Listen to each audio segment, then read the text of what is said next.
Ukraine soldiers captured Russian D-30 howitzers and ammunition.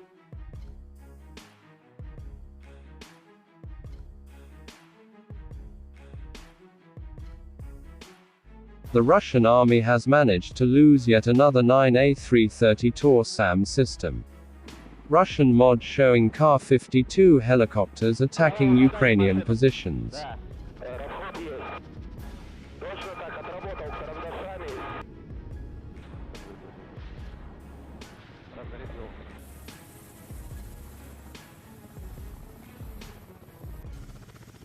Готов к спуску. Понял. Разрешен. Разрешен.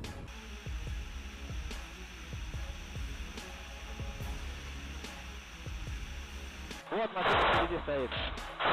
Хорош.